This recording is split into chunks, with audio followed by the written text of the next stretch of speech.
మేము BJP party ఇంతవరకు లేని విధంగా మనకి ఢిల్లీలో ఇంత ఘన విజయం సాధించడం అంటే ఆల్మోస్ట్ ఒక 24 ఇయర్స్ తర్వాత మళ్ళీ అధికారంలోకి వచ్చింది. సో దీనిపై మీ అభిప్రాయం ఏంటి? ఈరోజు భారతీయ జనతా పార్టీ దేశ రాజధాని ఢిల్లీలో ఘన విజయం సాధించిన సందర్భంగా భారతీయ జనతా పార్టీ తరపున ముందుగా నేను ఢిల్లీ ప్రజలందరికీ, ఓటర్లందరికీ శుభాకాంక్షలు తెలియజేస్తున్నా, ధన్యవాదాలు కూడా తెలియజేస్తున్నా. అయితే ఈరోజు ఢిల్లీలో ఆప్ ప్రభుత్వం యొక్క పరిపాలన కానీ, గతంలో కాంగ్రెస్ పాలన ప్రజలు విసిగిపోయినరు. బూటకపు హామీలు, అవినీతి పాలన, అసమర్థ పాలనను తిప్పికొట్టి నరేంద్ర మోదీ గారి మీద నమ్మకంతో, వారి నాయకత్వం మీద ఉన్న విశ్వాసంతో భారతీయ జనతా పార్టీకి ఓటు వేయాలని చెప్పి ఇలా ప్రజలందరూ వన్ సైడ్ మాకు రిజల్ట్ ఇచ్చినందుకు నిజంగా మేము ధన్యవాదాలు తెలియజేస్తున్నాము. ఈ ఎన్నికల్లో వచ్చిన రిజల్ట్ని బట్టి చూస్తే దేశంలో ఎక్కడ ఎన్నికలు జరిగినా భారతీయ జనతా పార్టీ గెలుపు ఖచ్చితంగా ఉంటుందనే ఒక మెసేజ్ ఇవ్వడం జరిగింది. ఈ రకంగా రాబోయే రోజుల్లో తెలంగాణలో కూడా అధికారంలోకి చేపట్టడానికి తప్పకుండా మేమందరం కూడా కష్టపడి పనిచేస్తాము, అధికారం తీసుకొస్తాము. మేము ఢిల్లీలో చూసుకుంటే కాంగ్రెస్ పార్టీకి కనీసం ఒక్క ఓటు కూడా పడలేదు, ఒక్క సీటు కూడా రాలేదు. సో దీనిపై మీ ఒపీనియన్ ఏంటంటే, చూసుకుంటే ఎక్కడా కూడా కనీసం ఒక్క సీటు కూడా వాళ్ళు సాధించలేకపోయారు. దీంతో ఇంకా పతనం అయితే స్టార్ట్ అయింది. ఇంకా కాంగ్రెస్ పార్టీ అనేది మన భారతదేశంలోనే కనిపించకపోవచ్చు, కనుమరుగైపోవచ్చు అని అంటున్నారు. ఇది వాస్తవమే అంటారా? కాంగ్రెస్ పార్టీ పతనం ఇప్పుడు కాదు, ఎప్పుడో స్టార్ట్ అయింది. రాహుల్ గాంధీ ఎప్పుడైతే పగ్గాలు చేపట్టిండో భారతీయ జనతా పార్టీకి ధీటుగా ఆయన ఎప్పుడు ప్రచారం చేయలేకపోయిండు, ప్రజల విశ్వాసాన్ని పొందలేకపోయిండు. భారతీయ జనతా పార్టీకి ఉన్న నాయకత్వ పటిమ కాంగ్రెస్ పార్టీకి లేకపోవడము ఒక మైనస్ పాయింట్ అయితే, ప్రజల్లో పూర్తి విశ్వాసం కోల్పోయింది కాంగ్రెస్ పార్టీ. దేశంలో అత్యధికంగా పరిపాలించిన కాంగ్రెస్ పార్టీ దేశంలో 50 ఏళ్ళుగా పైగా పరిపాలించిన పార్టీ అవినీతి సామ్రాజ్యం ఏలింది. రోజుకొక కుంభకోణంతో కాంగ్రెస్ పార్టీ పరిపాలన చూసిండ్రు ప్రజలు. కాబట్టి ఈసారి భారతీయ జనతా పార్టీకి అవకాశం ఇవ్వడమే కాకుండా కాంగ్రెస్ పార్టీకి ఈ దేశంలో ఇక మంచి రోజులు లేవనే చెప్పవచ్చు. మేము ఇంకోటి వచ్చేసి, కేజ్రీవాల్ గారు అసలు పూర్తిగా ఓడిపోవడానికి, ఇంత సీట్లు కూడా కోల్పోవడానికి కారణం వచ్చేసి మనకి లిక్కర్ స్కామ్ కావచ్చు, లేకపోతే మిగిలిన స్కామ్లు అన్నింటిలోనూ కూడా కేజ్రీవాల్ గారు ఇండైరెక్ట్గానే కాదు, డైరెక్ట్గా కూడా ఆయన ఉన్నవి చాలా వరకు ఉన్నాయి. సో దానివల్లే ఆయన ఓడిపోయారు అని అనేసి లైక్ రూమర్స్ అయితే వస్తున్నాయి. సో దానిపై మీ ఒపీనియన్ ఏంటి? ప్రజలు ఒక ఐఏఎస్ ఆఫీసర్గా ఆయన నమ్మిండ్రు, నిజాయితీ పరుడని భావించిండ్రు. కానీ ఆయన పరిపాలనలో అవినీతి కుంభకోణాలు ఏ రకంగా బయటపడ్డాయి మనం చూసినాం. ముఖ్యంగా లిక్కర్ స్కామ్ తెలంగాణ నుంచి ఢిల్లీ దాకా పాకింది అంటే ఈయన దేశవ్యాప్తంగా ఎన్ని కుంభకోణాలలో ఇరుక్కున్నాడో ఇంకా రాబోయే రోజుల్లో తెలుస్తుంది. దేశ ప్రజలు, ఢిల్లీ ప్రజలు ఆయనకు తగిన తీర్పు ఇవ్వడం జరిగింది. ఆయనకు అంటే చెప్పడం ఒకటి, ప్రజలను నమ్మించి మోసం చేసి అధికారంలోకి రావాలని ఏదైతే ప్రయత్నం మరొకసారి చేసిండో దాన్ని ఢిల్లీ ప్రజలు తిప్పికొట్టడం జరిగింది. నేను ఇంకోటి వచ్చేసి, బీజేపీ పార్టీ ఇంత ఘనత సాధించడానికి అక్కడ ముస్లిం మహిళలే ముఖ్యంగా ముఖ్య పాత్ర వహించారు ప్రతి విషయంలోని కూడా. రెండో వచ్చేసి నిర్మలా సీతారామన్ గారు ఉండడం వల్లే మనకి ఢిల్లీలో అత్యంత ఘనత సాధించాము అని అంటున్నారు. సో దీనిపై మీ ఒపీనియన్ ఏంటండి? ఇక్కడ ఢిల్లీ రిజల్ట్స్ చూసిన తర్వాత ఈరోజు కుల మతాలకు అతీతంగా ఓటర్లు నరేంద్ర మోదీ గారి పరిపాలన మీద, దేశ భవిష్యత్తు అంటే బాగుంటేనే మనందరం బాగుంటామనే ఒక భావనతోని ఈరోజు అందరూ కూడా భారతీయ జనతా పార్టీకి ఓట్లు వేయడము, అదే రకంగా ఫైనాన్స్ మినిస్టర్ యొక్క పనితీరు కానీ, ఆమె యొక్క సిస్టమేటిక్ వర్క్ వల్ల ఈరోజు ఢిల్లీలో మేము రిజల్ట్ సాధించామని చెప్పి మేము భావిస్తున్నాము. దీంతోపాటు ప్రతి కార్యకర్త యొక్క కృషి ఇందులో ఉంది. అండ్ ఫైనల్గా మ్యామ్, అసలు బీజేపీ పార్టీ ఇంత ఘనత సాధించినందుకు, అయితే నరేంద్ర మోడీ గారు మళ్ళీ అత్యున్నత స్థానంలో నిలబడినందుకు అందరూ శుభాకాంక్షలు తెలియజేస్తున్నారు. అయితే ఇంకోటి, 2 తెలుగు రాష్ట్రాల్లో ప్రతి ఒక్కరికి వచ్చిన రెగ్యులర్ క్వశ్చన్, ఇప్పుడు బీజేపీ పార్టీ అత్యధిక స్థాయిలో నిలిచింది కాబట్టి 2 తెలుగు రాష్ట్రాల్లో ఏ విధంగా సస్యశ్యామలం చేయబోతున్నారు అని అనే క్వశ్చన్ మార్క్ అందరూ అడుగుతున్నారు. సో దీనిపై మీ మాటల్లో ఒక్క ఒపీనియన్.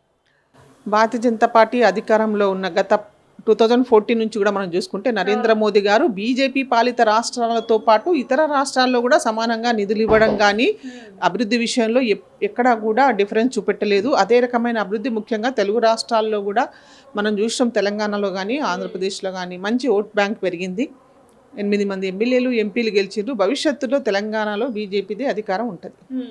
ఢిల్లీలో చూసుకుంటే గనక మనకి బీజేపీకి టోటల్గా 48 సీట్లు అయితే రావడం జరిగింది. సో 48 స్థానాల్లో అత్యధిక పర్వాలేదు నాది రావట్లేదు రాపని పర్లేదు నువ్వు మధ్యలో కదపగలగా. ఢిల్లీలో అత్యధిక స్థానంతో 48 సీట్లతో గెలవడం వల్ల అసలు మీరేం ఫీల్ అవుతున్నారు దీని వెనక? నిజంగా ఇది ఒక గొప్ప విజయం. 27 సంవత్సరాల తర్వాత ఢిల్లీలో మొదటిసారి భారతీయ జనతా పార్టీ జెండా ఎగరడం ఎర్రకోట పైన నిజంగా ఢిల్లీ ప్రజలందరికీ కూడా హ్యాట్సప్ చెప్పొచ్చు. ఇదొక గొప్ప విజయం అనే చెప్పొచ్చు. మనకి చూసుకుంటే నిజంగా ఎంత అంటే లిక్కర్ స్కామ్లో ఎవరైతే ఉన్నారో వాళ్ళందరూ కూడా ఈరోజు తుడిచిపెట్టుకునే పరిస్థితి ఉంది. నెక్స్ట్ ఎలక్షన్స్ ఏంటి? నెక్స్ట్ ఎలక్షన్స్ ఎక్కడ? తెలంగాణలో ఎలక్షన్స్. నెక్స్ట్ తెలంగాణలో కూడా ప్రజలు అదే రిజల్ట్ ఇవ్వబోతున్నారు. లిక్కర్ స్కామ్లో ఎవరైతే ఇరికారో, ఏవైతే మోసాలు చేస్తున్నారో అలాంటి వాళ్ళందరికీ కూడా ప్రజలు నీతి నిజాయితీగా ఒక్క రూపాయి కూడా ఆశించకుండా సస్యశ్యామలంగా ఉండాలి అని నరేంద్ర మోదీ గారు ఏదైతే తలపెట్టారో మొత్తం కూడా భారతదేశం అంతా సస్యశ్యామలంగా ఉండాలి, భరతమాతని ఒక విశ్వగురువు స్థానంలో ఉంచాలి అన్న ఆయన ఆశయానికి ఈరోజు ఒక ఢిల్లీ ఎలక్షన్స్ ఏవైతే ఉన్నాయో అవన్నీ కూడా చూసుకుంటే ఆనందము పట్టలేని పరిస్థితిలో ఉన్నాయి.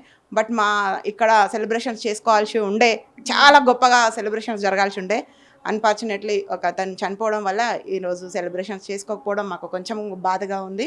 మేడం అయితే ఇప్పుడు మీరన్నట్టుగానే లిక్కర్ స్కామ్ ఢిల్లీ నుంచి మన తెలంగాణ నుంచి మొదలైతే మనకి ఢిల్లీ వరకు పాకింది మీరన్నట్టుగానే.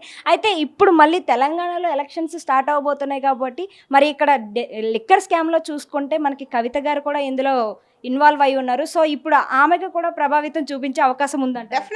డెఫినెట్గా ప్రజలు ఆలోచన విధానం, ఢిల్లీ ప్రజల ఆలోచన విధానం ఎలా ఉందో తెలంగాణ ప్రజల ఆలోచన విధానం కూడా అంతకన్నా ఘోరంగానే ఉంది. అంతకన్నా ఆలోచన విధానంలో చాలా చేంజెస్ రావాల్సిన అవసరం ఉంది. ఇప్పుడు అందరూ కూడా మోదీ గారైతే బాగుంటుంది. ఎందుకంటే మనకు వేరే బీజేపీ పాలిత రాష్ట్రాల్లో ఎలా అయితే అద్భుతంగా పాలన, మోదీ గారి పాలన అద్భుతంగా ఉందో అంతే అద్భుతమైన పాలనను మన తెలంగాణలో కూడా ఇవ్వాలి అన్న ఆలోచనలో మోదీ గారు ఉన్నారు. దేశం మొత్తం ఒకే పాలన విధానంలో మనం ముందుకు వెళ్తున్నాము. అంతే అద్భుతమైన పాలన ఇస్తారు కాబట్టి మోదీ గారిని ఈరోజు అందరూ నమ్మే పరిస్థితిలో ఉంది. 27 సంవత్సరాల నుంచి కూడా ఢిల్లీలో ఎప్పుడు జెండా ఎగిరింది లేదు. ఈ తెలంగాణలో కూడా ఇంతకుముందు ఎగరలేదు. బీజేపీ ఎక్కడుంది అన్న అందరి నోర్లకు ఈరోజు ఢిల్లీ మూతబడ్డది. నెక్స్ట్ తెలంగాణలో కూడా మూతబడబోతుంది. నిజంగా ఇది ఒక గొప్ప ఆనందంగా ఉంది. మేడం అసలు చూసుకుంటే కేజ్రీవాల్ గారు అన్నా అజయ్ గారి వెనకాతల మనకి అధికారంలోకి రావడం అనేది జరిగింది. అయితే ఆయన వెనకాతల వచ్చి నమ్మిన బంటుగా ఉండి నాకు అసలు ఏమీ వద్దు, నేను ఒక సింపుల్ సిటీ పర్సన్గా ఉంటాను, నేను ఒక సామాన్య వ్యక్తిగానే ఉంటాను, నన్ను అలాగే ఉంచండి అంటూ అలాంటి మాటలు చెప్పిన వ్యక్తి ఎన్నో కుంభకోణాలు, ఎన్నో అక్రమాలు ఇవన్నీ కూడా చేసుకుంటూ వచ్చారు. అసలు ఇవన్నీ చేయడం వల్లే అతను పతనానికి కారణం అయ్యాయి అని అంటున్నారు. సో దీనిపై మీ ఒపీనియన్ ఏంటి? ఇది నిజమే అంటారా, వాస్తవమేనా, లేకుంటే రాజకీయంగా వెనకాతలు ఇంకా జరిగినాయి అని అంటున్నారు? మీరు దీనికి ఎలా స్పందిస్తారు? నిజమేనండి, 100%. నీకు ఈరోజు ఒకసారి నీకు చిన్న కార్ ఏదో ఉండే, నీకు ఒక చిన్న ఇల్లు ఉండే, అలాంటి పరిస్థితి నుంచి ఈరోజు నువ్వు ఒక ఇంద్రభవనం లాంటి ఇల్లు, పెద్ద ఓడల్ లాంటి కార్లు, ఇంపోర్టెడ్ కార్లలో తిరిగే స్టేజ్కి నువ్వు రాగలిగినావు. అంతేకాదు నిజంగా ఆ రోజు ఏదైతే చెప్పారో కేజ్రీవాల్ గారు, ఆ రోజు అయితే ఏదో చెప్పారో ఢిల్లీ ప్రజలు నమ్మారు. నిజంగా ఇలాంటి ఒక మనిషి ఉండాలి మనకని నమ్మారు. కానీ వాళ్ళ ప్రజల నమ్మకాన్ని నువ్వు ఎక్కడ కూడా నిలబెట్టుకోలేకపోయినావు. అన్ని స్కామ్లు, రకరకాలమైన స్కామ్లలో ఇరకడం కానీ, ఇంకా మిగతా రాష్ట్రాల వాళ్ళ నుంచి ఇరికించడం కానీ, ఇలా ఒక నీచమైన సంస్కృతికి తెరదీసిండ్రు. ఇలాంటిది ఇంత గతంలో చూసుకుంటే కూడా ఎప్పుడు అలాంటిది లేదు. కాబట్టి ప్రజలు కూడా చూశారు, అన్నీ గమనిస్తున్నారు. ఈరోజు ప్రజలేమి కళ్ళు మూసుకొని లేరు, ప్రతిదీ అబ్జర్వ్ చేస్తున్నారు, ప్రతిదీ ఎడ్యుకేటెడ్ ఉన్నారు. అందరూ టీవీలలో అన్ని చూస్తున్నారు, టీవీలలో చెప్పినే కాదు అసలు ఏం జరుగుతుంది అనేది ఆలోచిస్తున్నారు. కాబట్టి ఈరోజు కరెక్ట్ తీర్పు ఢిల్లీ ప్రజలు ఇచ్చారు. నెక్స్ట్ తెలంగాణలో కూడా అదే తీర్పు ఇవ్వబోతున్నారు. చాలా చాలా హ్యాపీగా ఉంది మాకు. మ్యామ్ ఢిల్లీలో చూసుకుంటే మొత్తంగా 48 సీట్లను అయితే అత్యధిక స్థాయిలో సొంతం చేసుకున్నది బీజేపీ పార్టీ. సో దీనిపై మీ ఒపీనియన్ ఏంటి మేము? నిజంగా చాలా సంతోషంగా ఉంది. ఎందుకంటే గల్లీలో అయినా ఢిల్లీలో అయినా బీజేపీదే హవా అనేది నిరూపితమైంది. ప్రజలు నిజంగా అక్కడున్న మన తెలుగు ప్రజలు కావచ్చు ఢిల్లీలో, వాళ్ళందరూ కూడా ఎంత మంచి నిర్ణయం తీసుకొని బీజేపీని గెలిపించిండ్రో తద్వారా వాళ్ళకంత మంచి జరుగుతుంది. ఎందుకంటే మేము ఎంపీ ఎలక్షన్స్ అప్పుడు క్యాంపెయినింగ్కి వెళ్ళాం ఢిల్లీలో. బస్సురి స్వరాజ్ కోసం క్యాంపెయినింగ్కి వెళ్ళినప్పుడు అక్కడ ఢిల్లీ అంటే మనము మెయిన్ రోడ్లు, ఇండియా గేట్ ఇవే చూస్తాం కదా.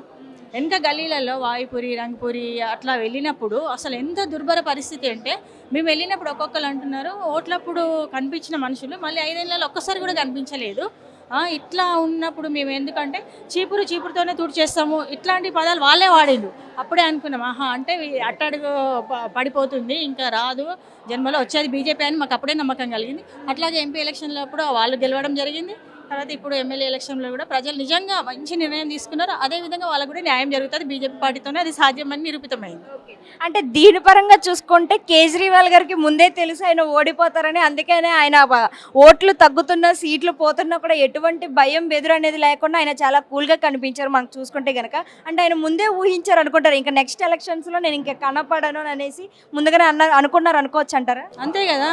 అది అలా అనుకొని ఇంకా తనకి ఎక్కడ మొహం కూడా లేదు అసలు సరిగ్గా తిరగడానికి, జనాలలోకి ప్రజలలోకి వెళ్ళడానికి కూడా.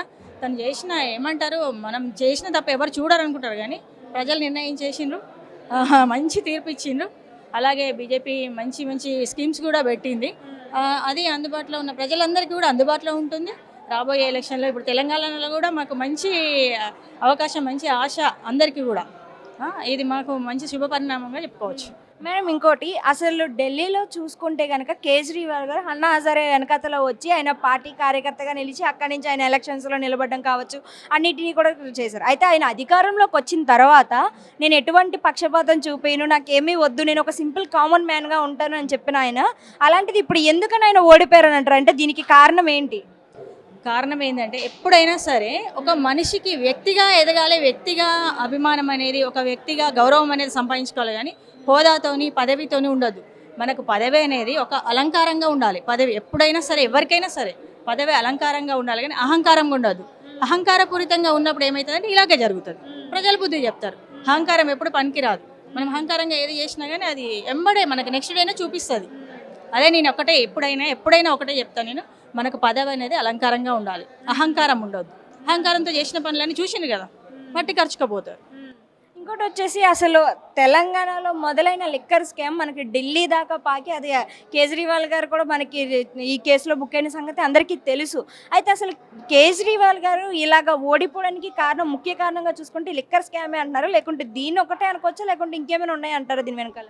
అది కూడా లిక్కర్ స్కామ్ అంటే మామూలుది కాదు కదండి, మామూలు స్కామ్ కాదు. ప్రజల జీవితాలు తెలంగాణలో కూడా ఉంది. దానితో పాటుగా మరి ముఖ్యంగా మనకి ఇందులో కవిత గారు డైరెక్ట్గా అందులో ఉన్నారు. సో దాని నెక్స్ట్ ఎలక్షన్స్ మనకి ఇక్కడ తెలంగాణలో ఉన్నాయి. ఒకవేళ మీరు అన్నట్టుగానే మనకి బీజేపీ అధికారంలోకి వస్తే మరి అందులో ఈ స్కామ్లో నిలబడినందుకు మరి కవిత గారిని ఏ విధంగా చూసుకోవచ్చు అంటారు? ఇంకా అయిపోయింది. కవిత గారు ఎప్పుడైతే తిహార్ జైలుకి వెళ్ళినరో అప్పటికే సమాప్తం అయిపోయింది. పాపం వాళ్ళ వల్ల కేసీఆర్ గారు బలి అవ్వడం కూడా జరిగింది. చూసాం, పిల్లలు చేసిన తప్పుకి పెద్దవాళ్ళు శిక్ష అనుభవించడం జరిగింది. అయిపోయింది, అందరు ప్రజల తీర్పు చెప్పేసింది. ఇక్కడ తెలంగాణలో, ఢిల్లీలో కూడా అంతే. లిక్కర్ స్కామ్ అనేది ప్రజల జీవితాలతో ఆడుకున్న ఆట. అది పెద్ద స్కామ్. అది ఎంత తప్పు, ఎంత మోసం. అలాంటి పెద్ద స్కాములు చేసిన వాళ్ళని ఊరికే వదులుతారా? అలాగే తీర్పు అనేది వెలువడింది కదా. ఎప్పుడైనా మార్పు, ఇప్పుడు ప్రజలందరూ ఒక మంచి మార్పు కోరుకున్నారు.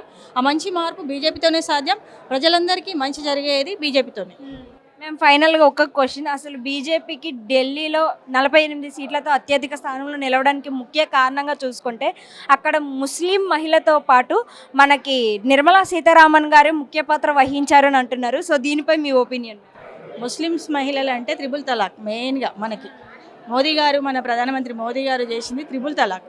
దానివల్ల ముస్లిం మహిళలు కాదు ఇక ప్రతి ఒక్కరు మాకు మోదీ గారితోనే, ఏదైనా మోదీ గారితోనే సాధ్యం. మామూలు మనిషి కాదండి మోదీ గారు.